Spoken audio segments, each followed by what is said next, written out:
तो साहब आज आपने यहाँ जो कार्यक्रम किया और कार्यक्रम का समापन हो ही गया है, आगे की क्या रणनीति है आपकी? और क्यों करना चाहते हैं? धरती मानवता पार्टी इन कार्यक्रमों को उठा के चल रही है, क्यों करना चाहती है? सबसे पहले मैं बादल एक्सप्रेस धन्यवाद दूंगा कि बादल एक्सप्रेस शुरुआत से ही जो समस्याएं दबे कुचले लोगों की होती है, दलितों की होती है, पिछड़ों की होती है, उसको उठाती है। ये बहुत ही गौरवशाली बात है और इसके लिए मैं उसको बहुत बहुत धन्यवाद देता हूँ। रहा सवाल इस बात का कि धरती मानवतावादी पार्टी ऐसे ही कार्यक्रम बनाती है, ऐसे कार्यक्रम जिससे अधिकांश तबका जो है उसको लाभ मिले, उसका जीवन श्रेष्ठ बने, सार्थक बने, सुखी बने, इसी के लिए काम करती है। अब यहाँ की जो रणनीति है अगली, यहाँ पर कब बड़ी मीटिंग बुलाई जाएगी और क्या आंदोलन किया जाएगा? पिछड़ा वर्ग का महासम्मेलन आज, अब जातिगत जनगणना का पूरे देश में चल रहा है। जातिगत जनगणना के क्या मायने रखते हैं और आप उस जातिगत जनगणना का आंदोलन कब करने वाले हो? असल में ये एक आंदोलन ही था और धरना प्रदर्शन था, वो इसी बात को लेकर के ले गया कि जाति जनगणना जाति जब है तो उसके हिसाब से हमारी गिनती होना चाहिए और उसके अनुपात में हमको भागीदारी मिलना चाहिए। दूसरा ये है कि धरती मानवतावादी पार्टी का तो मकसद यही है और बड़ा जो प्रोग्राम ये शुरुआत यहाँ से कर दी है तो सबके सहयोग से इतने SC ST संगठन है, सबको करके ये प्रयास किया जाएगा कि ये जो है कारवां परिणाम तक पहुँचे, मंजिल तक पहुँचे।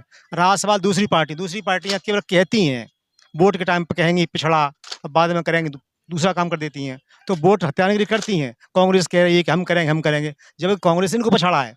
भी पछाड़ा किसने? सरकार कांग्रेस की रही है, तो उन्होंने को पछाड़ा है और वही कांग्रेस आज घड़ियाली आंसू बहा रही है। वो केवल वोट लेने की वो षड्यंत्र कर रही है, जिसका हम लोग खुलासा करते हैं कि कांग्रेस भी कम नहीं है, बीजेपी भी कम, दोनों एक ही पार्टियाँ हैं और हमें इसको उनको समझना चाहिए। इसके अलावा क्या है, एक चीज़ और भी है कि ये हमारा समाज भोला भाला समाज है कि मीठी बातों में, की चालों में फंस जाता है। तो हमें अपने समाज को ये बताने का प्रयास कर रहे हैं कि भाई ये आपके लिए ठीक नहीं है। धरती मानवतावादी पार्टी आपके लिए हर समस्या का, चाहे वो जाति जनगणना हो, चाहे कोई अत्याचार हो, सबके लिए आपके साथ खड़ी है, आपके लिए लड़ेगी। इसी साथ के साथ जो है हम आगे बढ़ते हैं। डॉक्टर साहब, आप साहब कांसी राम के साथ भी रह चुके हो, आपने उनसे कुछ ऐसी बातें भी सीखी होंगी जो समाज में नया बदलाव ला सके। कोई एक आध बात ऐसी बताओ जिससे समाज के लिए संदेश जाए। उनकी तो बहुत सारी बातें थी और सभी बातें महत्वपूर्ण थी। मैं जहाँ तक मानता हूँ तहाँ तक ये है कि हमें अपने समाज को हमेशा एक तैयार करना चाहिए। तैयार समाज ही कुछ कर पाता है। वो और वो यही कहते हैं हमें अपने समाज को तैयार कर रहे हैं। जो हमारी कोई भी समस्या हो, समाज तैयार होगा तो सारी समस्या हल हो जाएगा। अगर समाज तैयार नहीं है, हम जल्दबाजी करेंगे, हम दिखावा करेंगे, लोगों को इकट्ठा करेंगे, तो उसमें हमें सफलता मिलने वाली नहीं है। कब तक सफलता मिल जाएगी? साहब कांसीराम दुनिया में नहीं है, वो भी इकट्ठे करते रहे, सत्ता तक तो पहुंचे, लेकिन जिस सत्ता तक पहुंचना चाहते थे वहां तक नहीं पहुंचे। अब क्या प्रयास रहेगा? कांसी राम साहब से पहले देश की स्थिति बहुत खराब थी, हम सोच भी नहीं पाते, जो बहुत खराब थी और इतना बड़ा कारवां खड़ा हो गया है, तो ये उसमें काफ़ी त्याग और बलिदान लगा है और फिर प्रयास करेंगे। और एक बात और बता दूँ, जहाँ तक सारे देश के नेताओं का एक सिस्टम था, सिस्टम ये था कि जो भी काम साहब कहते विज्ञान मतलब साइंटिफिक सिस्टम से, तो धरती मानवतावादी पूर्ण रूप से, चाहे भले ही किसी को कुछ भी लगे, लेकिन एक कदम भी चलती है तो चलती है विज्ञान से। अगर हम विज्ञान से कोई काम करेंगे, इससे सफलता मिलेगी। दुनिया में विज्ञान सही है और वो इसी के परिणाम आते हैं। तो DMT का यही सिस्टम है, जो काम आगे विज्ञान से होगा वो सफलता मिलती जाएगी और उससे ही हम काम करने का प्रयास करते हैं। चलिए, तो हमारे साथ जुड़े थे डॉक्टर गौतम साहब और साथ में ही भैया जी। तो धनकर साहब उत्तर प्रदेश से यहाँ पर पहुंचे हैं और एक बड़ा आंदोलन बनाने की यहाँ पर तैयारी है। जातिगत जनगणना को लेकर सामाजिक आंदोलन बड़े स्तर पर इस देश में फिर से होगा और देश में क्या बदलाव आएंगे ये तो उस समय ही पता चलेगा। तब जातिगत जनगणना को लेकर बड़े बड़े आंदोलनों की तैयारी है। आज मुरैना में पिछड़ा वर्ग महासम्मेलन का आयोजन किया गया है, उसमें हमारे साथ कुछ साथी लोग जुड़े हैं जो कि इन कारवा को लेकर आगे चल रहे हैं। उनसे बात कर लेते हैं कि जो अनुसूचित जाति, अनुसूचित जनजाति, पिछड़ा वर्ग और माइनॉरिटीज का जो आंदोलन बनाया है, कब तक चलेगा, क्यों चलने वाला है और क्या मुख्य मांग है, क्या कहेंगे साहब? स्वागत है। पहले तो मैं आपको अपना परिचय दे दूं। मेरा नाम करण सिंह लोधी है और डिस्ट्रिक्ट महोबा उत्तर प्रदेश का निवासी हूं और यहाँ पर भारतीय भागीदारी आंदोलन, जिन्होंने जातिगत जनगणना का मुद्दा पूरे देश के अंदर कोने कोने तक पहुंचा दिया है, उसका मैं राष्ट्रीय अध्यक्ष हूं। तो जो जातिगत जनगणना का जो सवाल है, ये चूंकि बहुत ही महत्वपूर्ण है। 1931 में जो जातिगत जनगणना अंग्रेजों ने कराई थी, तब से आज तक संविधान में व्यवस्था होते हुए भी जो सरकारें रही हों, उन्होंने आज तक नहीं कराई। उसका कारण सिर्फ एक ही है कि अगर SC ST OBC और माइनॉरिटी को ये पता लग गया कि आज भी हम लगभग 90% के आसपास हैं। तो ये अपने हक और अधिकार को मांगने की मुहिम छेड़ देंगे और इनको देना पड़ेगा।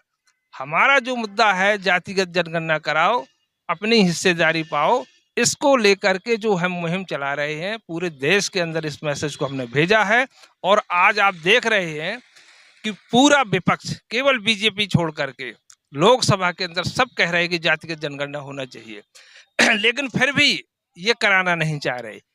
और ये इससे भी परेशान है कि अगर हमने जातिगत जनगणना नहीं कराई तो हमको हर इलेक्शन में बहुत बुरी मात मिलेगी। क्योंकि अब हमारा समाज जाग चुका है, समझ चुका है, अब वो किसी भी कीमत पे जातिगत जनगणना को करा के ही दम लेगा। इसके लिए कितनी जातिगत जनगणना से क्या फायदे होने वाले हैं? जातिगत जनगणना से ये फायदा होने वाला है, जैसे हमारा एक परिवार है, मान लीजिए 10 लोग हैं हमारे परिवार में, तो हमें ये पता होता है कि हमें आज इतनी दाल की जरूरत है, इतनी सब्जी की जरूरत है, इस बच्चे को कपड़े देना है, इस बच्चे को पढ़ाने भेजना है। इसी तरह से ये पूरा हमारा जो जातिगत जनगणना, ये पूरा देश है, तो ये हमारा एक परिवार है। जब हमें अपने देश के अंदर हमें अपने लोगों का ही हिसाब किताब नहीं होगा, संख्या पता नहीं होगी, हम कैसे उनको आगे आने वाले कार्यक्रम में प्लानिंग करेंगे, कैसे उनको शिक्षा देंगे, कैसे उनको स्वास्थ्य देंगे, कैसे उनको नौकरी दिलाएंगे। तो ये सारी बातें इसी के आधार पर तो तय होती हैं। कोई भी बजट डिस्ट्रीब्यूट होता है तो इसी पर होता है। सरकार बजट तो लेकर आती हैं, लेकिन कभी कुंभ के मेला में, कभी गौशाला के नाम पे खर्च कर देती हैं। इसके लिए क्यों आंदोलन नहीं करते? भाई, जब हमारी समाज जागृत होगी, अपने हक और अधिकार की लड़ाई लड़ेगी, जब हमारे लोग बैठेंगे, शासन सत्ता में जाएंगे, तभी तो इन चीजों को रोकेंगे। मनवादी तो ये चाहता है कि हमारा ये कार्यक्रम दिन पे दिन बढ़ता रहे और इनको इस चीज से दूर रखें। उनकी ये सोच ही है। तो उसके लिए हमारा मेन मुद्दा एक ही है, जो अभी जिसको हम लेकर के चल रहे हैं। अगर ये हमने इस मुद्दे को सफल बना लिया तो फिर सारी समस्याएं हमारी हल हो जाएंगी।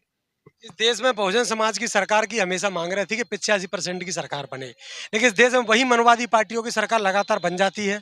85% के लोग आकर कर क्या रहे हैं? बाबा साहब ने बहुत साफ शब्दों में कहा था कि एक चमचा युग आएगा एक समय। जो हमारे समाज के लोग हैं, जिनको हम नेता मान बैठते हैं, उन पर पूरा भरोसा कर बैठते हैं, वही जाकर के दुश्मन से मिल जाता है सिर्फ अपने स्वार्थ के लिए। उसका समाज से कोई लेना देना नहीं है। तो ये हमारा समाज अपने ही लोगों से धोखा खा करके आज मजबूर है। इसीलिए हमने जो है ये तय किया है कि हम ऐसे लोगों को संगठित करेंगे, ऐसे लोगों को संघर्ष में अपने शामिल करेंगे जो कभी भी बिके ना, उसको कितनी भी कीमत मिले, बिकाऊ ना हो, टिकाऊ हो, जो अपने हक और अधिकार की लड़ाई आखिरी सांस तक लड़े। हमें ऐसे लोगों की जरूरत है, उनके साथ हम लेकर के आगे बढ़ रहे हैं। लोकसभा में तो आप सांसद भेज देते हो, लेकिन राज्यसभा में आपका कोई सांसद नहीं पहुंच पाता। वहां पर कैसे अपने प्रस्तावों को पास कराओगे? भाई, वहां के लिए अब चूंकि अब जब हम अभी जो है सरकार में ही नहीं है, लेकिन जब हम लोगों को जगाएंगे, हम अपने विधायक भेजेंगे, सांसद भेजेंगे, तभी तो हम राज्यसभा में भेज पाएंगे अपने लोगों को। भाई, एकदम राज्यसभा में कैसे भेजेंगे जब तक हमारा बहुमत नहीं होगा? अभी तो संविधान को लोग लेकर चल रहे हैं। संविधान जिन लोगों ने संविधान आज तक लागू नहीं किया, वो आज संविधान बचाने की बात कर रहे हैं। क्या कहेंगे इसको? धोखा है, वो सिर्फ धोखा है। केवल हमारे समाज को, SC ST OBC माइनॉरिटी को गुमराह करने का एक तरीका है। वो बचाना नहीं चाह रहे, वो उसको खत्म करना चाहते हैं। जैसे अभी आपने देखा होगा, मोदी जी ने शुरुआत में कहा था कि मैं हर साल 2 करोड़ नौकरियां दूंगा। क्या दी? 15 लाख रुपए खाते में आए? क्या आए? तो ये तो जुमलेबाजी, उनके धोखे पे धोखे दे रहे हैं। राहुल गांधी चुनाव में संविधान लेकर घूम रहे थे छाती पे रख के, और जब ये डिसीजन आया सुप्रीम कोर्ट का तो किस पुल में घुसे थे? क्यों नहीं आए सामने? देखो, आपको ये पता होना चाहिए, एक सिक्के के 2 पहलू होते हैं, ठीक है? तो ये भाजपा और कांग्रेस, ये दोनों RSS से संचालित हैं, ठीक? जब भाजपा खत्म होती है तो कांग्रेस को जीवित करते हैं, जब कांग्रेस खत्म होती है तो बीजेपी को जीवित करते हैं। पूरा समाज इन्हीं 2 पार्टियों में ही लगा रहता है। इसको खत्म करो, इसको लाओ, इसको खत्म करो, इसको लाओ। तो ये पॉलिसी है उनकी। अब ये चीज हमें अपने समाज के लोगों को समझाना पड़ेगा कि ना तो कभी कांग्रेस पे भरोसा करना है, न भी भाजपा पे भरोसा करना है। हमने तो यहाँ तक कह दिया अपने समाज के लोगों से, जैसे हम ये कहते हैं, हम आज से शपथ लेते हैं कि मनुवादियों को कभी अपने वोट को नहीं देंगे, उसके लिए हमें कुछ भी करना पड़े।